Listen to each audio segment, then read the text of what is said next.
This happened a few days ago in my local public forest/park in the South UK.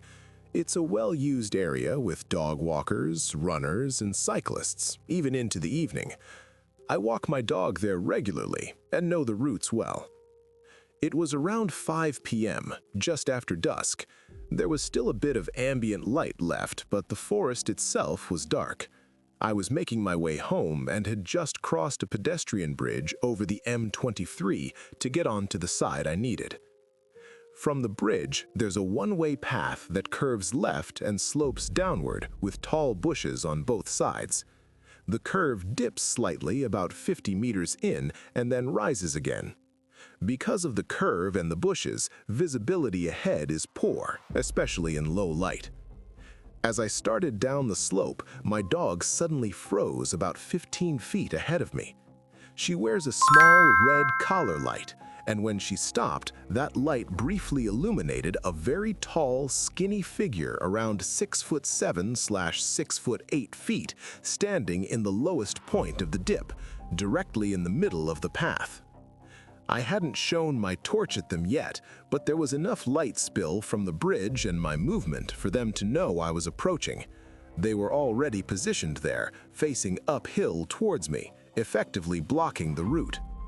In front of them was an old, discolored suitcase, torn at the edges, with the handle propped upright. At that point, I realized I couldn't easily turn back. The bridge behind me was exposed and would have meant retreating deeper back into the forest. I didn't want to initiate a chase. I made the decision to keep walking at a normal pace, pretending I hadn't noticed them, because I knew if I stopped, I'd likely freeze. As I got closer, the figure appeared to grow in size due to the slope and lack of visual reference points. They were very tall, wearing a long, dark, pointed hooded draped garment that went down to their feet and was shaped like an upside-down rhombus/triangle. I still hadn't shown my torch directly at them because I didn't want to escalate or provoke anything unnecessarily. I had a 1,000-lumen walking torch, a clipped dog lead with a heavy metal buckle clasp, and a metal flask on me. My brain was exploding with alarm bells ringing. I was mentally weighing up options second by second.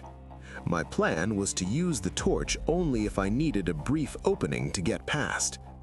When I was close enough that I had no other option, I snapped the torch directly into their face to disorient them and immediately move past. At that moment, they reacted angrily and said, in a deep, low voice, "That's not a good idea." Their face was distorted, gaunt, shallow, covered in black stains with rotten teeth and yellow around the pupils. I didn't stop. I sprinted uphill past them into another wooded area off the path that was all uphill, glancing back with the torch to see them trudging through the woods in the darkness after me. I called my dog back, turned off both her collar light and my torch, and broke line of sight as quickly as I could. I kept moving until I was sure there was enough distance, then stayed low and quiet for a short time before continuing towards civilization. I could hear movement noises, heavy breathing, and sticks snapping briefly after, but I wasn't followed out of the woods. I got home safely, but the encounter really shook me, mainly because this is a public park and the person had clearly heard or seen me coming and chosen to wait in a narrow, dark section of the path. I'm not sure if they're living in the forest or if they just like to scare late walkers. I don't know what their intentions were, and I'm not trying to run what-if sequences in my head because I'm all ready to struggle to make closure of it. I'm not claiming anything supernatural here, just sharing a genuinely unsettling encounter and a reminder to trust your instincts and prioritize getting out over trying to understand someone's intentions in the moment.